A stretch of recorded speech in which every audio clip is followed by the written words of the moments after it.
wonderful world of sports. 이성무의 스포츠 라이프. 김남훈의 인파이팅, 오늘은 곽동수의 진행으로 함께하고 계십니다. 생방송으로 진행이 되고 있습니다. 이성무 기자의 스포츠 라이프 1부 시작합니다. 이성무 기자님 어서 오십시오. 예, 안녕하십니까. 네, 본격적으로 시작을 해보기 전에 오늘 기쁜 소식부터 좀 먼저 전해주시죠. 13승 올렸었는데 갑자기 또 바뀌었죠? 예, 14승째 유현진 선수 올렸습니다. 네. 오늘 샌프란시스코와의 원정 경기였는데요. 7이닝 동안에 4피안타, 1피 홈런, 6탈삼진, 1볼넷, 1실점 정말 잘 던졌습니다. 네. 이로써 시즌 14승째를 거뒀는데요. 지난 두 번의 등판에서 아쉽게 승리를 챙기지 못했는데 2전 3기 끝에 14승을 챙겼습니다. 평균 자책점도 3점대에서 2.97로 네. 낮아졌는데요. 지금 메이저리그 전체 신인 투수를 통틀어서 2점대 평균 자책점을 기록하는 선수가 단 2명뿐입니다. 그러니까요. 그러니까 페르난데스라는 플로리다 마이애미의 소속된 선수하고 그리고 유현진 선수인데요. 그만큼 지금 유현진 선수의 활약이 정말 대단한 거고요. 이 14승이라는 것이 많이 좀 낯이 익을 수 있습니다. 바로 이 1997년 박찬호 선수가 기록한 맞습니다. 14승인데요. 네. 박찬호 선수가 97년에 14승을 거두면서 메이저리그 정상급 투수로 인정을 받기 시작했거든요. 그러니까 이 선발 투수, 정상급 선발 투수의 어떤 기준이 될 수 있는 14승을 거뒀다는 것은 굉장히 의미 있는 결과라고 할 수 있겠습니다. 네, 그만큼 쉽지 않은 일이고 그렇게 노력을 했기 때문에 두 번의 실패 끝에 안타까운 끝에 오늘 낮에 이 소식 들으면서 저도 기분 좋게 지금 마이크 앞에 앉아 있는데 미국 프로야구 메이저리그 내달부터 포스트 시즌 들어간다고 얘기하지만 요즘은 류현진 선수와 추신수 선수 얘기, 얼마 전에 슬라이딩 하던 얘기서부터 시작해서 네. 이 추신수 선수 뉴스가 한동안 안 나오다 갑자기 많이 나오고 있습니다. 무슨 일이 있었는지 어제 추신수 선수 얘기부터 좀 해볼까요? 예, 일단 어제는 추신수 선수의 날이었습니다. 맞습니다. 예. 뉴욕 매치와의 홈 경기에서 추신수 선수가 끝내기 안타의 주인공이 됐는데요. 이 끝내기 안타가 왜 중요하냐면은 이 한 방 가지고 결국엔 신시내티가 포스트 시즌의 진출을 확정 지었습니다. 그러니까 신시내티가 최근 내셔널리그 와일드 카드를 확정 지은 것인데요. 이렇게 팀에 있어서 중요한 승리를 이 추신수 선수가 책임졌다는 것 굉장히 반가운 일이라 할 수 있겠고요. 네. 어제는 한국 언론뿐만 아니라 미국의 스포츠 언론들도 추신수 선수를 집중 취재하면서 대서특필한 하루였습니다. 아직도 인디언스로 기억하는 분들이 많지만 이제는 레즈로 확실하게 자리 잡았다라고 그렇습니다. 하는 추신수 선수. 20홈런 20도루 100볼넷에 100득점 기록했다. 이게 사실 야구 팬이라면 숫자 보면서 가슴이 먹먹해지고 이것도 우리나라 리그가 아니고 메이저리그에서 이렇게 했다라고 하는데 아직도 여성분들 그게 대단하다고 20, 20, 100, 100 그게 뭐야 이러신 분들 계실 거예요. 호들갑 떨만한 일 맞죠? 그렇습니다. 이거 야구를 모르시는 분들도 이렇게 긴 기록 듣기만 해도 정말 놀라지 않을까 싶은데요.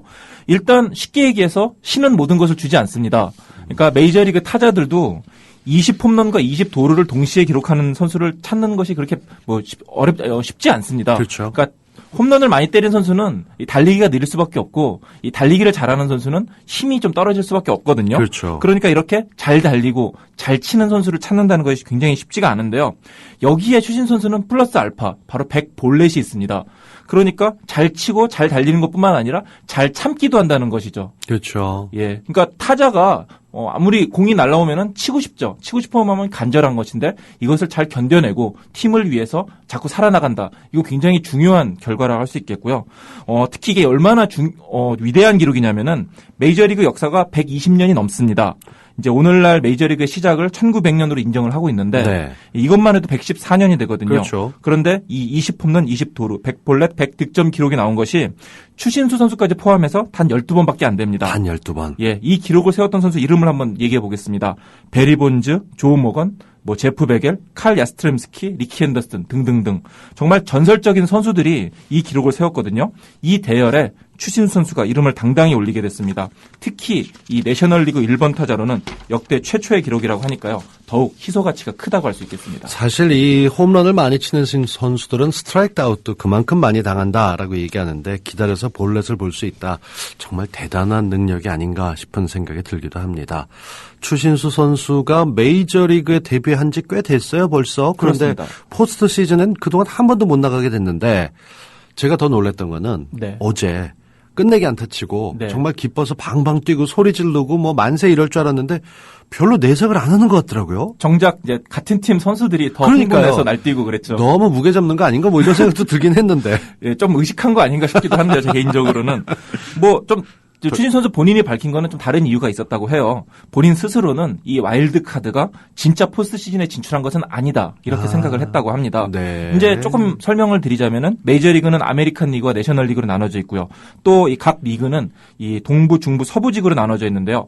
각 지구 우승팀은 포스트 시즌에 직행하게 됩니다. 또 이제 그 나머지 팀들 가운데 가장 성적이 좋은 두 팀이 와일드 카드라 그래서 이 단판 승부를 통해서 다시 한 팀이 포스트 시즌에 나가게 되는데요. 결국엔 이 단판 승부까지 이겨야 진짜 포스트 시즌에 나간다고 추신 선수는 생각하고 있는 것이죠. 네. 그렇다 보니까 이제 중요한 뭐 그 순간에도 사실은 크게 기뻐하지 않았던 것인데요. 뭐 충분히 사실 기뻐할 만한 일입니다. 그러니까요. 동료 선수들도 네. 마찬가지로. 그럼에도 그 순간까지도 이 자기의 감정을 컨트롤하려고 하는 이 추신 선수의 면모, 앞서도 말씀드렸지만 얼마나 인내심이 대단하고 자기 컨트롤이 대단한 강한 선수인지 잘 알 수 있는 부분입니다. 네, 300출루도 몇 개 안 남았다 이런 얘기하시는 분들도 계시던데 네.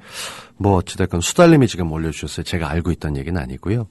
이런 거 보면 정말 인내를 갖고 스스로 기다려와서 노력을 한 만큼 이게 그냥 박수만 받고 끝나는 일이면 우리나라 프로리그에서는 그런 경우 참 많습니다. 네. 박수 쳐주고 끝내죠. 예. 저는 근데 미국 프로야구를 사람들이 꿈의 계약으로 얘기하고 있는 게 자유계약 선수가 되게 되면 네. 몸값이 이게 장난 아니게 뛸 것 같은데. 그렇습니다. 뭐 상상 이상의 돈을 벌어들이게 되죠. 메이저리그 같은 경우에는. 그러니까 추신수 선수는 올 시즌이 끝나고 자유계약 선수 자격을 얻게 됩니다. 네. 그러면 이제 자신이 원하는 팀을 자유롭게 선택해서 갈 수가 있는데요. 보통은 가장 많은 돈을 제시하는 팀에 가게 되죠. 추신수 선수는 이미 올 시즌 메이저리그 최고의 1번 타자임을 입증했고요. 뭐 그렇다 보니까 여러 팀에서 벌써부터 이 추신수 선수를 영입하기 위해서 관심을 나타내고 있는데요. 뭐 대표적인 팀이 시카고 컵스, 네. 뭐 뉴욕 매츠 등의 뭐 이름이 거론되고 있습니다. 뭐 올 시즌 예상 전만 해도 추신수 선수가 FA 자격을 얻어서 연봉 $10,000,000 이것만 해도 정말 대단하거든요. 그러니까요. 그러니까 뭐 한 107억 원 정도 되는데요. 뭐 $10,000,000 정도만 받으면 대성공이다. 뭐 이렇게 예상을 했는데요. 지금은 뭐 연봉 $10,000,000가 눈에 들어오지도 않습니다. 뭐 현지에서는 벌써 뭐 추신수 선수의 가치가 뭐 6년간 $9,000,000, 연평균 뭐 $1,500,000, 네. 뭐 이렇다 이런 평가까지 나오고 있을 정도인데요. 지금 계약 기간이 문제지 연봉 $1,500,000는 뭐 문제가 되지는 않을 것 같습니다. 이제 중요한 것은 이 포스트 시즌인데요. 이제 큰 경기를 잘하는 선수가 확실히 연봉을 더 받게 됩니다. 맞습니다. 아무래도 중요할 때 제 예, 몫을 하는 거니까. 팀을 예. 우승으로 이끄는 선수는 그만큼의 또 능력을 더 인정받게 되는 것이죠. 만약 포스트 시즌에서도 추신수 선수가 조금 더 잘하게 된다면은 가치는 더 올라갈 것으로 보이고요. 만약에 무슨 뉴욕 양키스나 보스턴 레드삭스처럼 정말 돈이 많은 구단들이 있습니다. 이 구단들까지 뛰어들게 되면은 글쎄요, 뭐 한국 선수 최초의 연봉 총액 $1억 뭐 기대해 볼 수 있을 것 같습니다. 다른 어떤 것보다 1번 타자로 이렇게 잘 치고 있다라는 것만으로 $1억 연봉까지도 기대할 수 있는 뭐 단연 계약이니까 당연히 그렇습니다. 그럴 수 있습니다만 이 성과 돈을 넘어서 자기 스스로 몸값을 하고 전 더 기대를 갖게 만드는 것 같아요. 이렇게 통제할 수 있다는 거 기뻐하면서 아직은 기뻐할 때가 아니야라고 웃음을 즐거움을 행복을 아끼는 모습. 이런 거 참 스포츠 대재벌 이런 단어를 쓰고 싶진 않지만 네. 꼭 탄생을 보고 싶습니다. 추신수 선수가 그러니까 더 높은 평가를 받고 있는 것이 이제 메이저리그에서도 보면은 타고난 재능을 가지고 있어서 이제 깜짝 금방 스타가 된 선수들은 많아요. 하지만은 추신수 선수는 1995년에 미국에 진출을 했거든요. 그러니까 8년 넘게 이 마이너리그 생활을 한 거예요. 그러니까 오랜 어떤 마이너리그 시련이라고 할까요? 이런 준비 끝에 메이저리그에 올라왔고 메이저리그에 성공을 거둔 선수이기 때문에 그만큼 실패 확률도 적다는 것이죠. 그렇기 때문에 팀에서 더욱 관심을 갖고 있습니다. 일희일비할 게 아니라 꾸준하게 보여왔던 저력 있는 선수다 하게 되면 영화 머니볼 보셨던 분들은 프로야구 미국이 특히나 얼마나 그 정확한 통계에서 움직이는가 그리고 네. 거기에 대해서 대가를 하는가를 알고 있기 때문에 충분히 기대할 만하다라는 생각을 갖게 합니다. 어제가 추신수 선수의 날이었고 네. 오늘은 또 류현진 선수 얘기를 할 수밖에 없는데 이 경기 보다 보면 류현진 선수 지금 선발 순서 놓고 3선발이냐 4선발이냐 이게 많은데 이게 네. 좋아하긴 하지만 잘 모르시는 분들 도대체 그 무슨 차이인데 한 끗 차이 갖고 이렇게 하시는 분들도 계실 것 같거든요. 그러니까 사실 정규 시즌에는 선발 투수 5명으로 돌리는 게 보통이거든요. 네. 그러니까 3선발인지 4선발인지 뭐 그렇게 중요하지 않습니다. 뭐 상황에 따라서 3선발, 뭐 에이스 투수도 3선발, 4선발로 나설 수 있고 그런데 이제 이미 다저스는 포스트 시즌에 진출을 확정 그렇죠. 지었거든요. 예. 포스트 시즌에 가면은 선발 투수 순서가 조금 문제가 됩니다.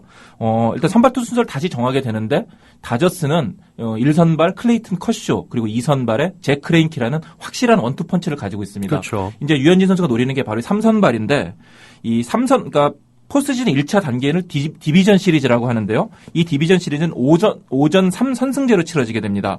때문에 3선발이 되면은 어찌됐건 선발 등판을 보장받는데요.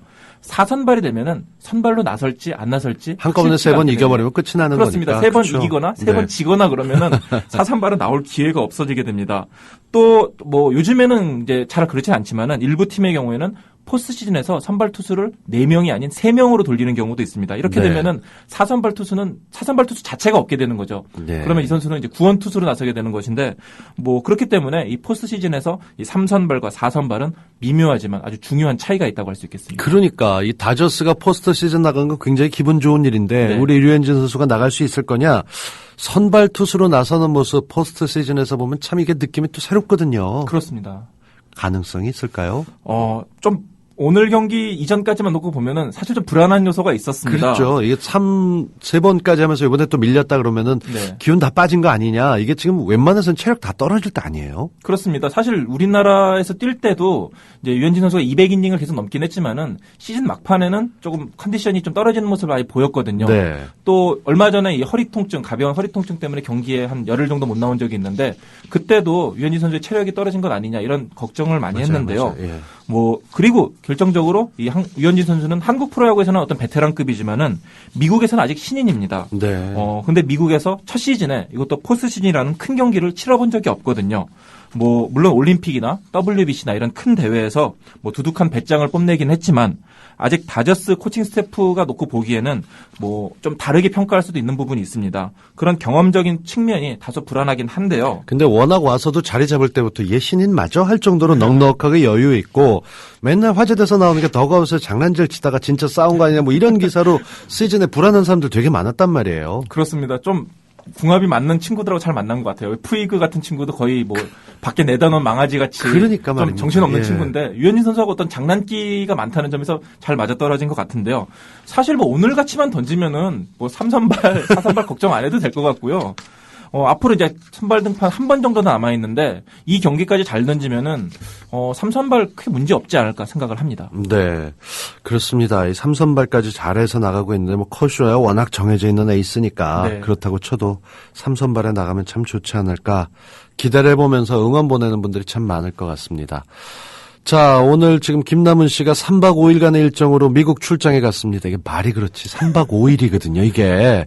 갔다 오게 되면 월요일에 상태가 좀 안 좋을 수도 있는데, 지금도 문제가 있는 스포츠 소식을 하면서 프로야구 열리지 않는 2012년 12월 19일 서울광장에서 제18대 대통령 선거전이 열렸습니다. 이분은 참 시구로 해서 멋지게 하나 써주셨는데, 이걸 다 읽으면은 힘들 것 같아서, 머리에 꽃을 꽂고 앉아있다. 홍보관계자 광주의 아들이 전했다. 뭐 이런 얘기까지.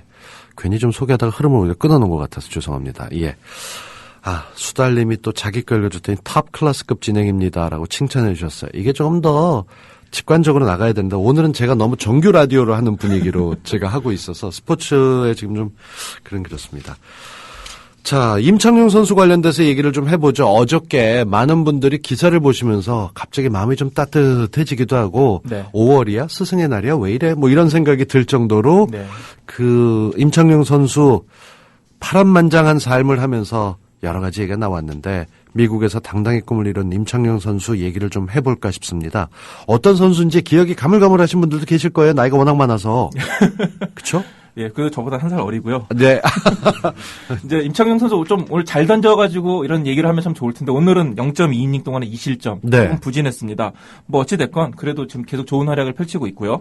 뭐 잘 알려진 대로 임창용 선수 이 전남 광주에서 태어나서 광주 지능고를 졸업했습니다. 1995년 이 지역 우선 드래프트로 혜태 타이거스에 입단하면서 프로 선수 생활을 시작했고요. 이 프로 2년째 만에 1997년 14승 8패 25세이브라는 엄청난 성적을 거두면서 네. 일약 스타로 떠오르게 됩니다. 이듬해에는 34세이브를 기록하면서 22살의 나이로 역대 최연소 구원왕에도 오르게 되고요.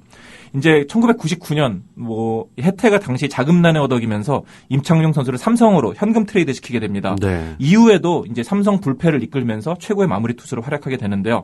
당시 별명이 이제 부르면 언제든지 나온다 그래서 이 당시 핸드폰 네, 브랜드 맞아요. 지금은 없어졌으니까 얘기해둘 것 같은데. 그래서 임창용 애니콜. 선수 나올 때마다 예. 상대 팀들은 왜 쟤는 계속 나와서 이렇게 그래하고 되게 얘기를 했었습니다. 예. 그렇습니다. 2001년부터는 또 마무리 투수 선발 투수로 보직을 옮기게 됩니다. 뭐 2001년 14승, 또 2002년 17승, 2003년 13승을 기록하면서 3년 연속 두 자리 승수를 쌓게 되고요.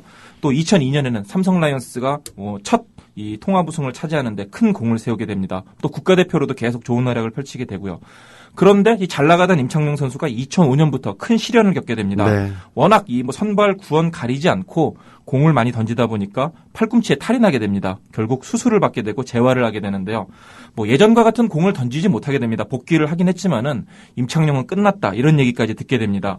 그런데 임창용 선수가 대반전을 이루게 된 것이 바로 일본에 진출하면서입니다. 이 2008년에 야쿠르트 스왈로스라는 팀과 계약을 맺는데요. 우리하고도 굉장히 관심이 많은 우리 선수들 많이 갔던 팀 중에 하나였었죠. 그렇습니다. 네. 예, 당시 연봉이 1,500만 원, 그러니까 우리 돈으로 1억 2천만 원 정도 됩니다. 그러니까 임창용 선수가 당시 한국에서 받던 연봉이 5억 원이었거든요. 네. 계약금은 8억 원, 그러니까 2년간 최대 18억 원까지 계약을 한 적이 있어요. 그러니까 뭐 18배가 올라간 거네요. 그렇습니다. 그런데 이제 또 일본에서는 1억 2천만 원, 어떤 헐값과 다름없는 돈을 받게 되니까 임창용 선수가 왜 그 선택을 하느냐 참 의구심이 많았는데 하지만 결국 그 같은 선택은 대성공을 거두게 됩니다. 일본에서 160km에 이르는 강속구를 던지면서 이 최고의 마무리 투수로 활약하게 되고요. 미스터 제로라는 별명까지 얻으면서 아주 일본에서 돌풍을 일으키게 됩니다. 연봉도 처음에는 우리 돈으로 1억 원 조금 넘었는데 2010년에는 연봉이 160만 달러, 약 17억 원까지 뛰게 됩니다. 일본에서 잘 나가던 임창용 선수가 다시 팔꿈치 부상이 재발하면서 수술을 받게 되는데요. 그게 2012년입니다. 그리고 재활을 하는 과정에서 임창용 선수 전격적으로 메이저리그 진출을 선언하게 되고 시카고 컵스와 계약을 맺게 됩니다.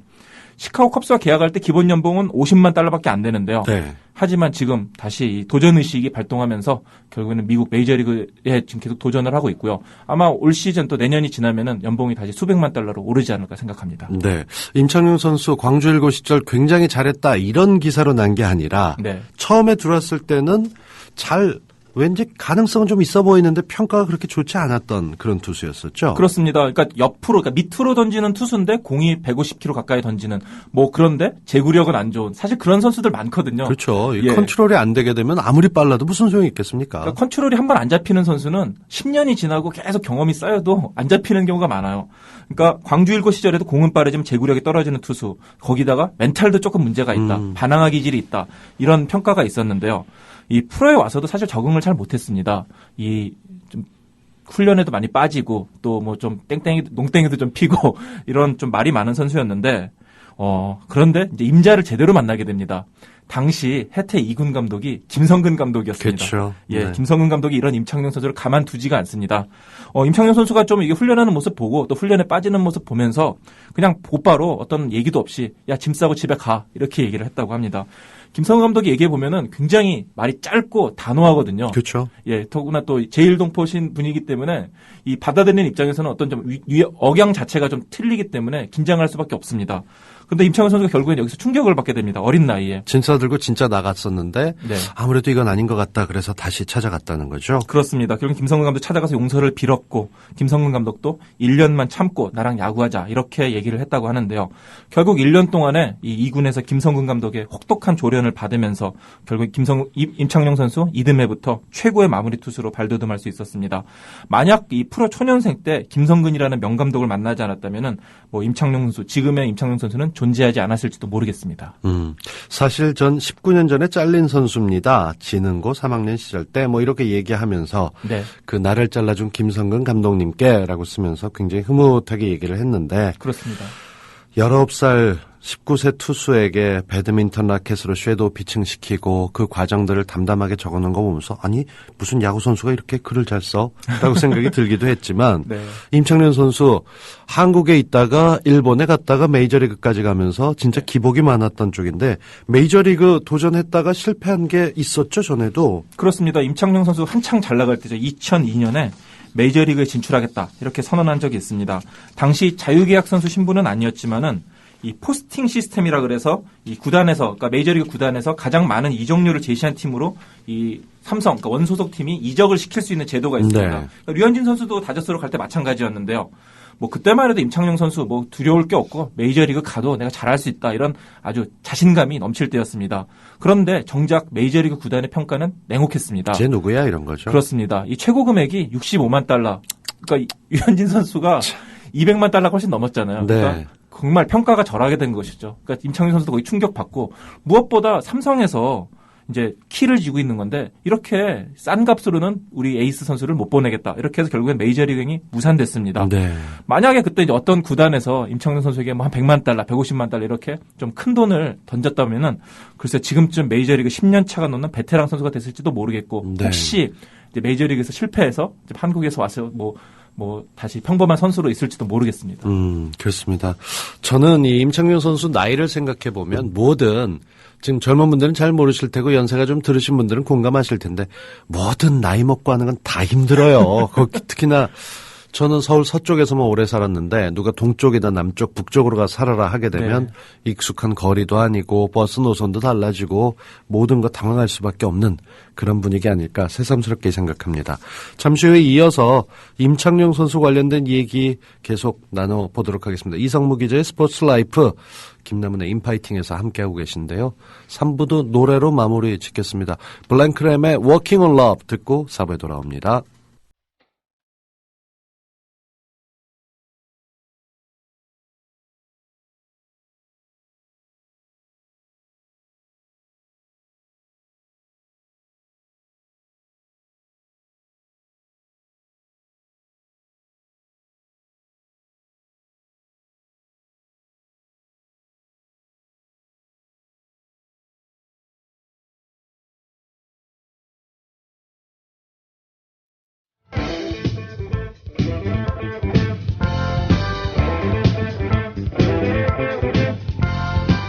여러분은 지금 김남훈의 인파이팅을 듣고 계십니다.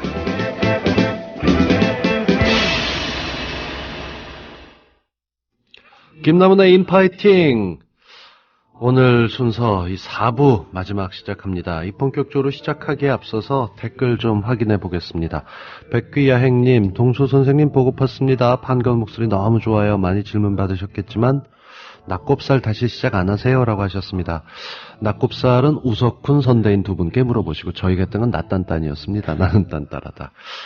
저는 거기서 막내였기 때문에 여러 가지 탁시나 김조광수가 신혼이라서 지금 김조광수 감독이 할랬는지 잘 모르겠습니다.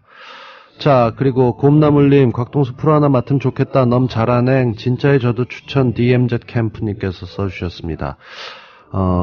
그리고 또 임창용과 이승엽은 왜 원수 사이가 됐나요? 라고 질문님께서 올려주고 구대성님께서 내 뒤를 밟고 있는 임창용이라고 써주셨습니다.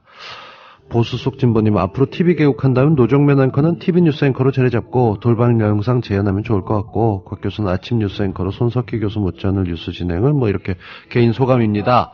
지나친 욕심일까요? 라고 땜빵 진행자가 기죽을까봐 이렇게 힘내는 얘기들 참 많이 올려주셨습니다. 진심이 아니라도 감사합니다. 진심이실 걸로 믿고 있기도 합니다. 임창용, 이승엽 진짜 원수인가요? 한때 그런 루머도 있었는데요. 네. 야구 선수들 서로 사이 좋다가 또 안 좋다가 그렇게 되는 거고요.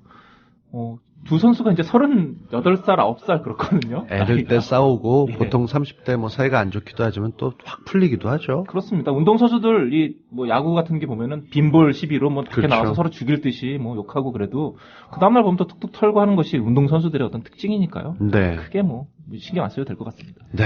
그 야구 영화 이렇게 보다 보면은 참 여러 가지로 마음을 울리는 것도 있고 우리나라 야구 영화는 통계보다는 그 드라마에 감동을 많이 묻힌 것도 있었는데 갑자기 그 옛날 야구 영화 봤던 게 생각이 납니다.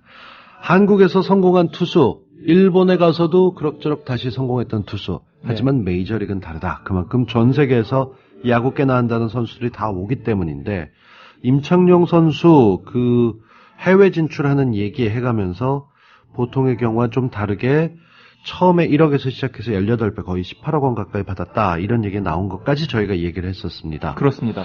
임창용 선수 공 얘기 좀 해보죠. 이 양반이 공을 참 특이하게 뿌리면서도 빨라요. 그렇죠? 그렇습니다. 임창용 선수는 그렇게 웨이트 트레이닝을 많이 하지 않는다 그래요.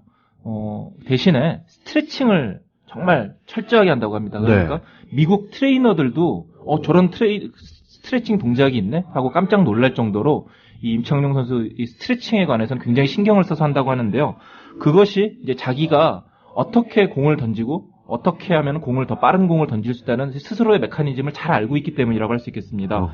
그러니까 임창용 선수는 보통은 이제 웨이트 트레이닝을 많이 해서 힘을 길러야 공을 빠르게 던진다고 생각하는 건데 임창용 선수 같은 경우에는 이 무릎 회전이나 허리 회전 등을 통한 회전력을 더 강화함으로써 이 공을 더 빨리 던지는 그 원동력이 되거든요. 네. 근데 이 회전력의 중심은 역시 유연함이 되겠죠. 그렇죠. 이 유연함을 키우기 위해서 어떤 웨이트 스트레칭을 정말 열심히 한다고 하고 그런 부분이 지금 메이저리그 팀의 동료들에게도 큰 도움이 되고 있다고 합니다. 우리 자리를 비운 남은 씨, 김남은 씨도 굉장히 체격이 크지만 나름 유연하거든요.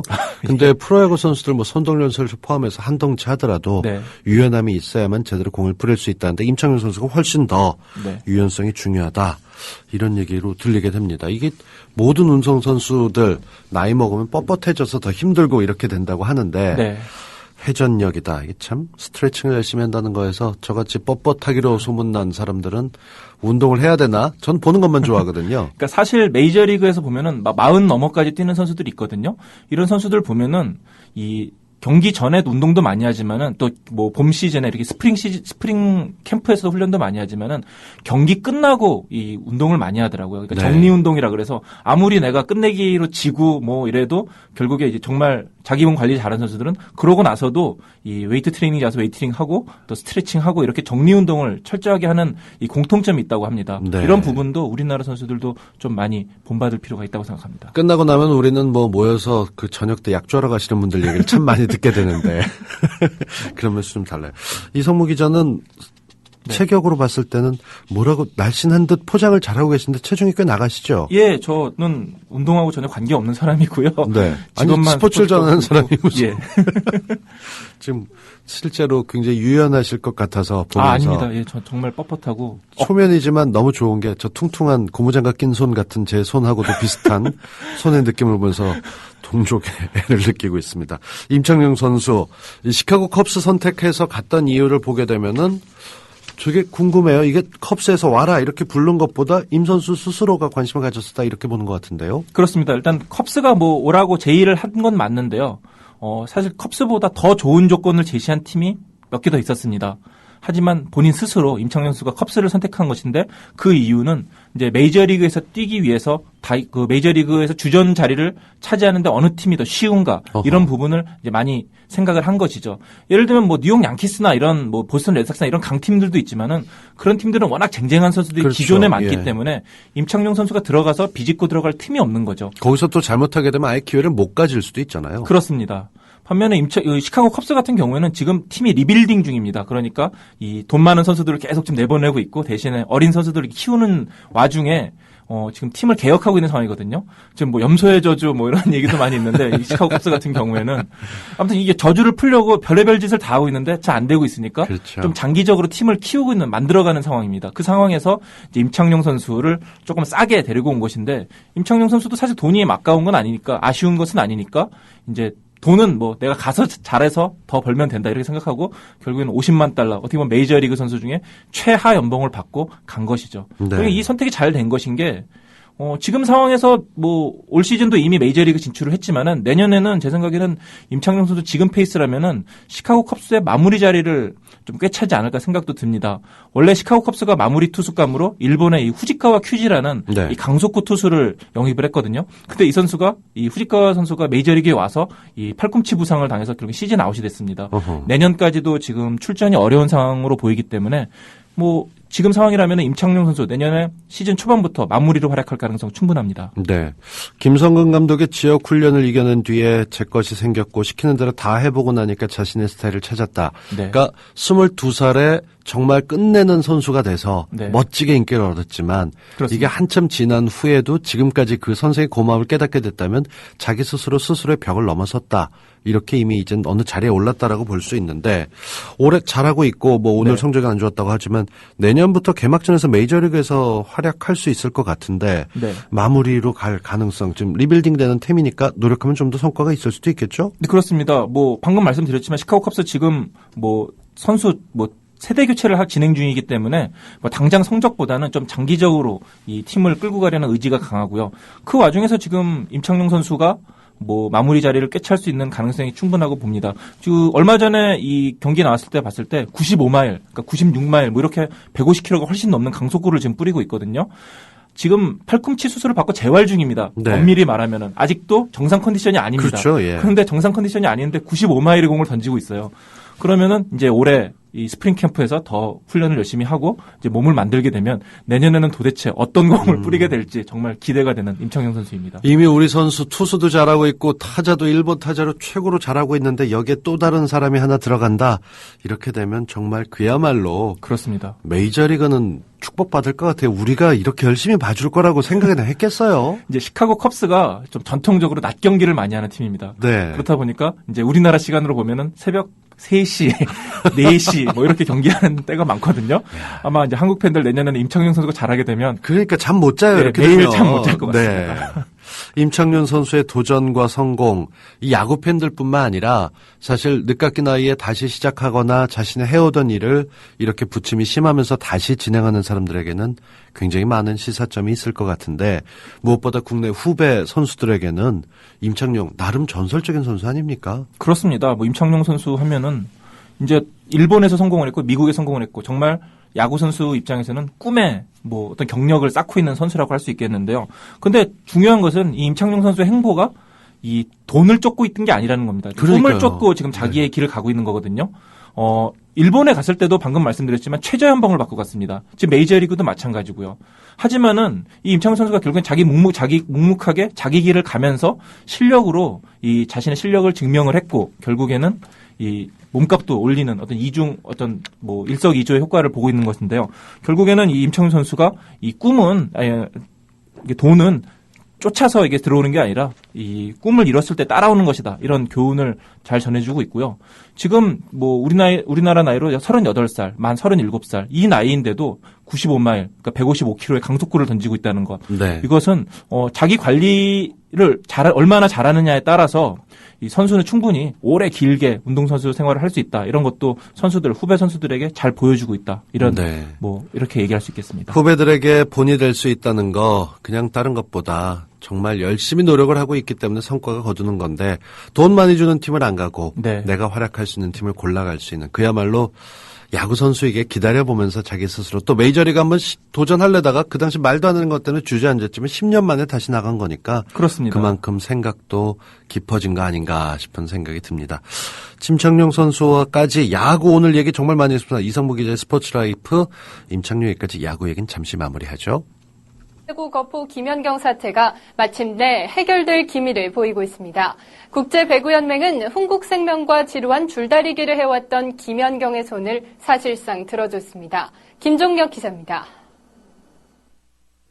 국제배구연맹은 김연경 사태와 관련해 산하법률위원회의 최종 결정문을 대한배구협회와 흥국생명, 터키배구협회, 페네르바체 등 관계구단과 협회에 보냈습니다.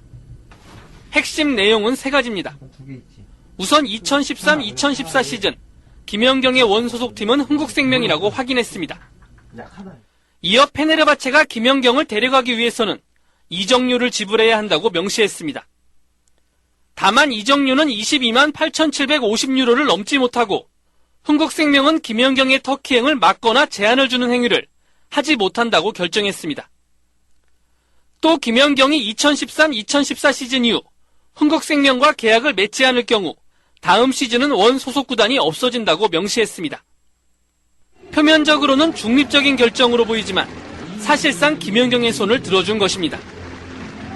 페네르바체가 22만 8,750유로, 우리 돈 약 3억 2천만 원의 이적료만 대한배구협회에 지불하면 김연경은 터키 무대에서 활약할 수 있습니다. 네. 지금 뉴스 한 토막 들어보셨습니다. 이 굉장히 복잡했던 아시아 배구 선수권의 영웅 김연경 선수, 흥국생명과 터키 구단 페네르바체에 논란거리가 있었는데 이 어떤 내용인지 지금 저희 뉴스를 했지만 좀 정리를 해 주시죠. 그렇습니다. 지금 이제 흥국생명과 김연경 선수, 흥국생명은 김연경 선수의 원 소속팀입니다. 국내에서 활약할 당시에 이 소속팀인데 지금 이 김연경 선수 그러니까 흥국생명은 아직도 김연경이 우리 소속 선수다. FA 자격을 얻지 못했다. 반면에 이제 김연경 선수 쪽은 이미 이제 흥국생명과 계약은 끝났다. 이제는 난 자유신분이다. 아무 네. 팀이나 갈 수 있다. 이렇게 지금 서로 어떤 의견 대립이 벌어지고 있고요. 이런 갈등이 벌써 2년 넘게 진행되고 있습니다. 뭐 국회의원분들도 좀 중간에 꼈다가 뭐 오히려 긁어부스럼을 만들고 뭐 이런 여러 가지 그렇죠. 일이 있었는데요. 원래 양측의 갈등에서 가장 중요한 키를 쥐고 있는 쪽은 FIVB 국제배구연맹입니다. 이 국제배구연맹은 원래는 이 김연경의 원소속 구단은 흥국생명이다. 그리고 이런 모든 결정은 한국협회 배구협회의 결정에 따른다. 이렇게 결론을 내렸었어요. 그러니까 한국배구협회에서 김연경은 이미탈대 선수고 이미탈대 신분이고 흥국생명 소속이다 이렇게 결정을 내렸기 때문에 김연경 선수도 오도 가도 못하는 신세가 된 것이죠. 뭐 국제미아가 된 것인데요. 그런데 최근에 이렇게 FIVB가 입장을 바꿨습니다. 그러니까 올해까지만 흥국생명 소속 선수이고 터키에서 이게 이적료를 일정 금액의 이적료를 지불하면은 별로 많지 않아요. 데려갈 수 있다. 네. 이렇게 한 것이니까 당장 이번 시즌만 끝나면 김연경 선수는 자유 신분이 되는 겁니다. 네. 그러니까 흥국생명 입장에서는 완전히 지금 멘붕 상태가 온 것이죠. 그렇겠죠. 예, 근데 김연경 선수가 한국 여자 배구 대회 한국 여자 배구가 세계 10위인데 네. 중국 세계 5위를 상대로 대역전극 펼쳐서 얼마 전에 있었던 17회 아시아 여자 배구 선수권 대회에서 3위 차지했거든요. 그렇습니다. 이 경기에서 33득점을 했어요. 그렇습니다. 이게 짜릿한 역전승을 거두게 됐다는 게 말도 안 되는 걸로 그야말로 주포 김연경이라는 걸 느낌을 줬었는데 이거 말고도 참 여러 가지 논쟁들이 많았거든요. 김연경 선수 보면 참 딱하다는 느낌마저 드는데 이게 늘 이렇게 나올 때마다 네. 소속 구단과 국내 연맹과 세계 연맹 사이에 이런 논쟁거리 이게 우리나라만 이런 겁니까? 아니면 외국도 다 똑같이 이런 건가요? 그러니까 분쟁이라는 게 있는데요. 분쟁이라는 건 어느 나라건 어떤 스포츠건 다 있습니다. 선수에 대한 분쟁은. 그런데 이제 지금의 문제는 뭐냐면은 한국 배구, 한국 프로배구의 규정이 이 국제 룰과 맞지 않다는 것이죠. 그러니까 국제 룰 같은 경우에는 어쨌든 몇 년 계약이 되면은 이 계약 기간이 끝나면은 자연스럽게 다른 팀으로 이적할 수 있고 선수들이 자유롭게 움직일 수가 있는데 우리나라는 이 계약 기간 외에도 어떤 이적할 수 있는 어떤 구단에서 우선권을 가지고 있는 일단 묶어두는 게 있는 거죠. 예, 우선 지명 기간이 있습니다. 그러니까 이 우선권을 갖고 있는 기간이 있다 보니까 이제 선수 간에 마찰이 생기는 거죠. 아니 계약을 안 했는데 왜 나는 다른 팀으로 못 가느냐 이런 문제가 나오는 것인데 그동안에는 이 국제배구연맹은 로컬 룰을 굉장히 중요하게 여겼어요. 그러니까 그 나라에서 벌어지는 일은 그 나라에서 알아서 해결해라 이렇게 존중을 해줬는데 이번 같은 경우에는 이제 김연경 선수 같은 경우는 굉장히 예외적인 문제가 된 것이죠. 그러니까 배구 역사상 이렇게 또 크게 논란이 된 적도 없었고 좀 문제가 심각해지다 보니까 어떤 개입을 하게 됐는데 네. 사실 이 부분도 조금 의혹은 있습니다. 그러니까 터키라는 나라가 세계 배구에서 영향력이 좀 많습니다. 펜네르바체라는 구단도 이 배구계에서는 굉장히 큰 명문 구단이고요. 네. 이 터키 배구가 이 국제배구 연맹에 어떤 영향력을 넣은 것이 아니냐 이런 의혹이 많이 있습니다. 실제로 그런 가능성이 높고요. 다만 어찌 됐건 간에 이제 너무 지겹잖아요. 이렇게 갈등이 깊어지고 선수가 제대로 뛰지 못하고 있고. 묶어둬서 선수를 망치고 구단에서 힘으로 누르는 것 같은 인상을 줄 수도 있죠. 사실은 흥국생명 입장도 이게 기업 이미지까지 지금 망치고 있는 굉장히 어려운 상황이거든요. 맞습니다. 네. 그런데 뭔가 지금 계속 이 고집이나 뭐 자존심 같은 게 걸려 있기 때문에 포기를 못 하고 있는데 이제는 어찌 됐건 뭐 이 내막이 어떻든 간에 FIVB가 좀 결론을 내렸기 때문에 이 결론에 따라서 원만하게 빨리 해결하는 것이 중요하지 않나 생각합니다. 2012년 소속팀의 이적 파동이 있었습니다. 이게 뭐 결국 일본 및 터크리그로 3년간 임대됐던 기간 동안 네.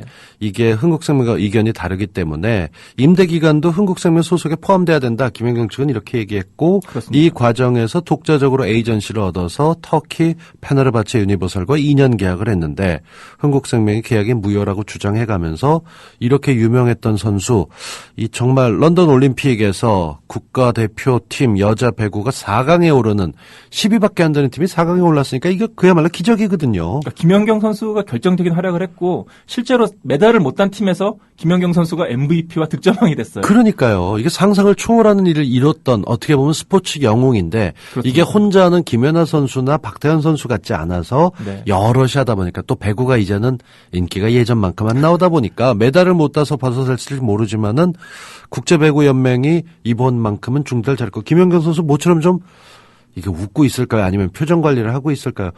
열심히 더 난리 나갈 수 있는 해외로 나갈 수 있는 길을 이제 열어준 걸 다행이라고 생각해야 될까요? 아직은 문제가 모든 게 해결된 건 아니고요. 결국에는 이제 이 국제 이적 동의서라는 게 있습니다. 이게 네. 한국 배구, 그러니까 대한 배구협회에서 이걸 끊어줘야 결국 해외로 나갈 수 있는 것인데, 이 한국 협회에서 이 동의서를 원만하게 끊어주느냐, 이 문제는 좀 아직도 남아있는 부분이고요. 결국 뭐 국제배구협회 박성민 부회장 같은 경우는 국제 이적 동의서 발급한다 이렇게 밝히긴 했었었는데 네. 이게 진출할 수 있지만 소속이 흥국생명 핑크 스파이더스 소속으로 그대로 남아있으면 선수 개인한테도 힘들 텐데 이제 풀리게 되는 거니까. 예, 어찌됐건 흥국생명과 원만한 합의를 못 이루게 되면은 올 시즌, 그러니까 2014년 시즌까지는 또 못 뛰는 거니까 네. 그것도 또 김연경 선수에게는 손해가 되는 것이죠. 이게 선수들이 계속 뛸 수 있게 운동하게 만들어주면서 지원을 해주게 되고 네. 잘하면 되는데 우리는 조금 잘 된다 싶으면은 뭐 나눠먹기 자격을 집어넣는 이 협회를 볼 때마다 이상하게 저만 그런지 축구협회를 시작으로 네. 협회에 대한 시각이 곱지 않아요. 편향돼서 그런가요? 아무래도 선수 쪽을 보다 보니까 구단들도 많이 힘들고 어렵다고 하긴 하는데 네. 어떻게 봐야 될까요? 이런 사태가 날 때 전 일단 선수 편이 되는데. 일단 선수 편이 돼야 되는데 사실은 협회 입장에서는 협회가 실질적으로 운영하는 것은 구단의 눈치를 볼 수밖에 없습니다. 구단들끼리 모여서 하는 경우가 그렇습니다. 대부분이잖아요. 특히 이제 프로배구 같은 경우는 이제 구단들이 이사회고 이사들이고 뭐 그렇게 다 보니까 구단 눈치를 볼 수밖에 없어요. 그러니까 아무래도 상대적으로 이 선수의 어떤 권익 보호나 이런 게 소홀해질 수밖에 없는데 지금 김연경 선수 같은 문제는 사실은 좀 이렇게까지 가면 안 되는 것이 맞거든요. 그렇죠. 빨리 조기에 원만하게 좀 합의를 보고 이렇게 했어야 되는 건데 지금 뭐 구단에서도 좀 무리한 측면이 없지 않고 김연경 선수도 사실은 좀 자기 자존심을 좀 꺾고 구단에 좀 고개를 숙이고 사과를 하고 원만하게 풀려고 하는 노력을 했으면은 좀 진작에 문제가 풀릴 수도 있었을 텐데. 근데 이게 또 첫 번째 가장 주목받고 있는 선수다 보면은 내가 후배들에 대해서 미래를 누가 발목 잡히게 할 때 나 혼자 잘못해서라도 끌고 네. 나가야겠다 이런 책임감도 생기거든요. 선배로서. 그렇습니다. 그걸 좀 잘 풀어나가야 될 텐데 보다 보면 참 제 생각은 아니고요. 그 최빈님께서 악덕기업 흥국생명 이렇게 써서 올리시기도 하셨고 최빈님이 그 밑에는 김연경은 메시와 호날두를 합친 것 같다라고 쓰기도 하셨습니다.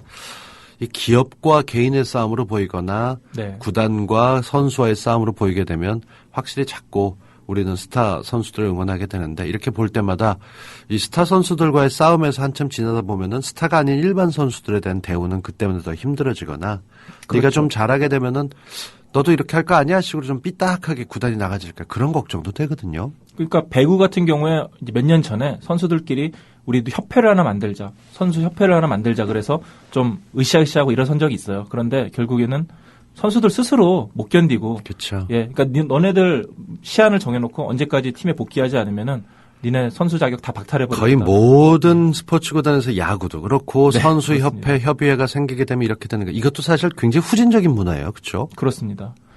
모여서 한 목소리로 뭔가 의견을 내고 조율하면 좋을 텐데 이렇게 되면 더 올려달라고 하거나 조건 까다로워져 못 모이게 이런 면에서는 스포츠 강국이 아니라 진짜 후진국인 것 같기도 한데 그럼에도 열심히 뛰는 선수들이 있으니까 좀 유지는 되는 걸 테고 복잡 미묘한 시선이 되는데 사실 이 기자께서는 네. 구단 측하고 더 친해져 있는 거 아닌가요? 뭐 그렇지는 않습니다. 저는 다 안 친하고요. 예. 저는 뭐 스포츠 자체, 직업이 이거지만 스포츠 자체를 뭐 이렇게 뭐 애정을 갖고 뭐 내가 스포츠인이다 이렇게 생각해 본 적은 없습니다. 오. 뭐 다만 이제 어찌됐건 선수들이 그렇게 이제 조금만 노력을 하면은 자신들이 처음에 요구했던 요구대로 받아들여지진 않지만은 어쨌든 변화는 여론이 형성되고 그러면은 조금씩 변화는 생기더라고요. 네. 그러니까 배구협회도 결국에는 선수들이 그렇게 어떤 뭐 협회를 만들자, 뭐 우리도 권익을 찾자 이렇게 노력을 어떤 그나마도 목소리를 냈기 때문에 이후에 FA 자격이라는 것도 FA 제도도 생기고 맞아요. 선수들의 연봉도 조금 올라가고 이런 부분이 있거든요. 그러니까 물론 한꺼번에 집단 행동을 하는 것도 옳지 않고 구단에서 횡포를 부리는 것도 옳지 않지만은 네. 결국엔 이런 상호작용, 노력이 합쳐지면서 조금씩 발전하는 것이 아닌가 하는 좀 긍정적으로 생각을 해봅니다. 조금씩 발전하는 거 아닌가. 조금만 더 빨리 발전해서 좋은 소식만 기분 좋은 소식만 전해드렸으면 좋겠습니다. 이성무 기자의 스포츠라이프 오늘 김남훈의 인파이팅 4부까지 이야기 나눠봤습니다. 좋은 소식 스포츠 뉴스 잘 들었습니다. 고맙습니다. 네, 감사합니다.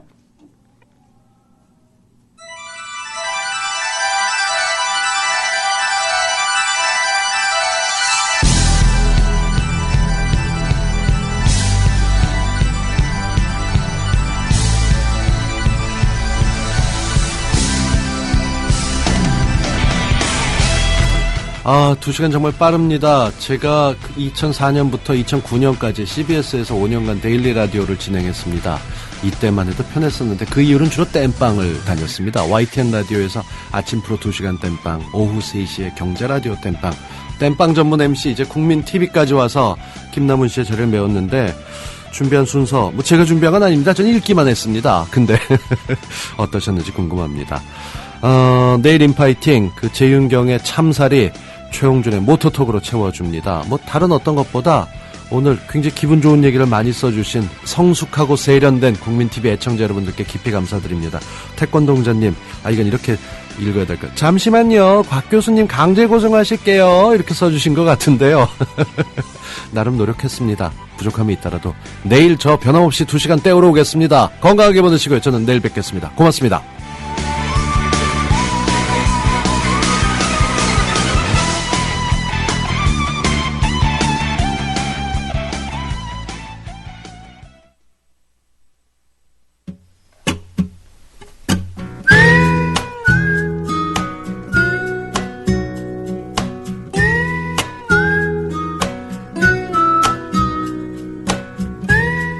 초보 진행자가 그렇죠. 잭 존슨, I Got You 들으면서 물러갑니다. Back when all my little goals seemed so